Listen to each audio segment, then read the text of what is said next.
Bismillahirrahmanirrahim. Assalamualaikum warahmatullahi wabarakatuh. Anda bersama dengan saya Khadijah Faisal dalam Globe Al-Hijrah edisi 30 Januari 2022. Kehidupan serba daif sebagai pelarian disulami dengan situasi semasa pandemik COVID-19 selain dibelenggu cuaca sejuk melampau.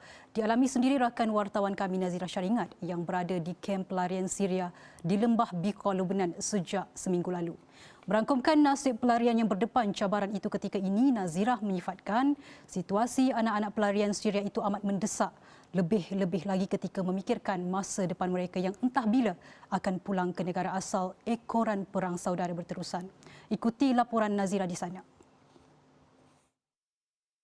Assalamualaikum warahmatullahi wabarakatuh. Saya kini berada di Lembah Biqa, iaitu lokasi di Lubnan yang menempatkan kira-kira sejuta pelarian di sini, dan musim sejuk kali ini di Lembah Biqa disifatkan luar biasa kerana tidak pernah berlaku salji setebal ini, dan ia pastinya memberikan cabaran kepada pelarian-pelarian di sini. Dan apa yang saya boleh ceritakan, ketika ini saya berdiri di atas salji yang dijangkakan lebih daripada 20 inci, dan ada juga kawasan yang melepasi paras pinggang, dan apa yang saya boleh gambarkan juga, ada kemah-kemah pelarian di sini yang telah pun runtuh kerana ditimpa oleh salji yang lebat. Dan apa yang boleh saya gambarkan, kehidupan pelarian ketika musim sejuk amat mencabar kerana mereka memerlukan pakaian sejuk, minyak untuk menghidupkan pemanas di kemah masing-masing,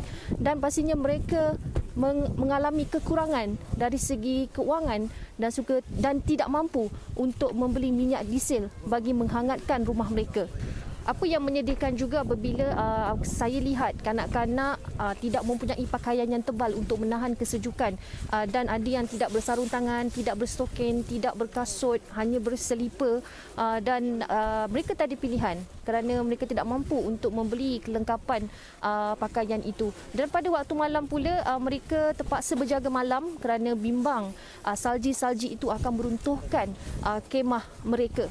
Dan itu di Lembah Biqa, dan sebelum ini saya telah ke Pergunungan Arsal di mana menempatkan 60,000 pelarian. Sama juga keadaannya walaupun tidak bersalji, tapi musim sejuk kali ini disifatkan lebih mencabar bagi mereka. Seperti yang kita tahu, Lubnan ketika ini berdepan dengan krisis politik yang tiada berkesudahan sehingga membawa kepada krisis keuangan di negara ini, dan ia menjurus kepada krisis ekonomi yang menimpa rakyatnya sendiri, di mana inflasi meningkat dan harga barang meningkat, termasuklah harga bahan api.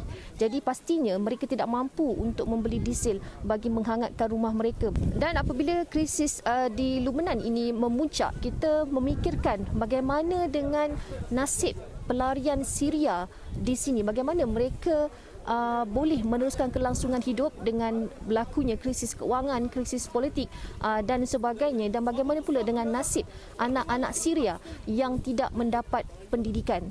Dan pastinya harapan kita untuk melihat mereka kembali ke negara asal setakat ini dilihat amat mustahil kerana konflik perang yang berlaku di negara itu belum nampak jalan penyelesaiannya. Dan apa yang anda dapat lihat di belakang saya ketika ini, Badan Bukan Kerajaan NGO Majlis Perundingan Pertubuhan Islam Malaysia MAPIM tampil untuk menghantar bantuan kepada pelarian-pelarian di sini yang melibatkan 1,000 bantuan di kem pelarian Arsal dan juga di Lembah Biqa. Jadi pastinya sumbangan daripada rakyat Malaysia amat diperlukan, yang menunjukkan kecaknaan kita kepada saudara seagama kita di sini. Jadi sekian itu saja laporan saya langsung dari Lembah Biqa, Lubnan.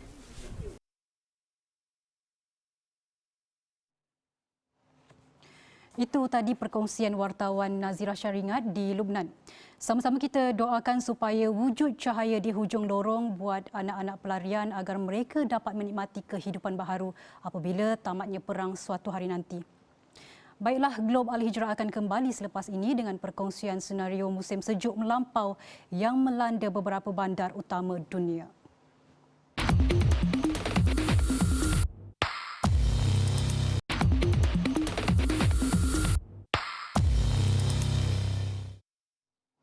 Alhamdulillah bertemu kembali. Sememangnya saban tahun musim sejuk mencecah paras beku melanda sebahagian muka bumi kita.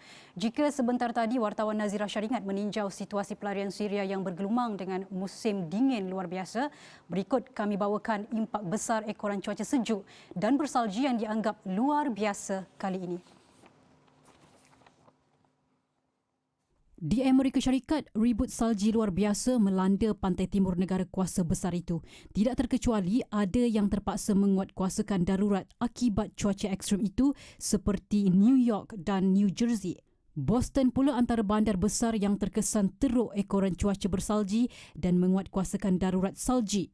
Penduduk setempat sejak hampir seminggu lalu keluar mendapatkan barangan keperluan bimbang cuaca buruk menyekat pergerakan mereka. Sementara itu, ribuan penerbangan terpaksa dibatalkan. Memetik portal Al Jazeera, semalam sahaja 3,500 penerbangan dibatalkan sama ada bagi laluan domestik maupun antarabangsa. Wartawannya di New York melaporkan suhu di bandar besar berkenaan mencecah negatif 9 darjah Celsius. Impaknya, kebanyakan sistem pengangkutan awam termasuk kereta api dan bas tergendala. Namun servis tren bawah tanah sahaja yang masih beroperasi. Manakala memetik sumber laman sesawang FlightAware yang merekodkan data pergerakan pesawat, hampir 900 penerbangan dibatalkan hari ini.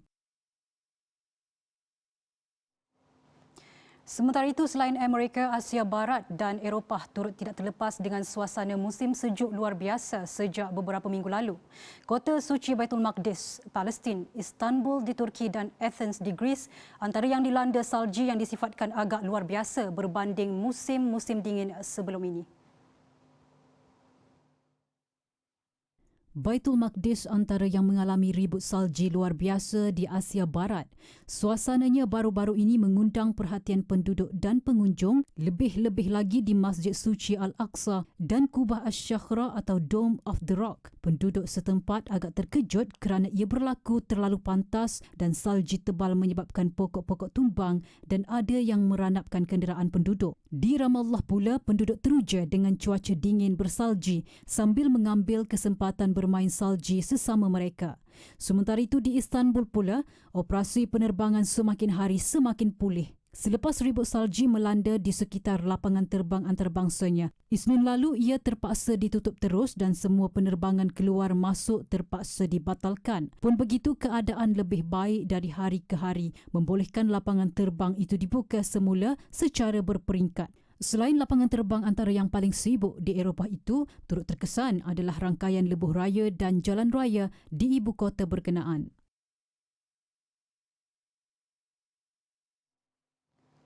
Baik, sekian Globe Al-Hijrah untuk minggu ini. Jangan lupa layari alhijrahnews.com untuk lagi laporan-laporan berita menarik dan artikel eksklusif. Saya Khadijah Faisal. Assalamualaikum warahmatullahi wabarakatuh dan selamat malam.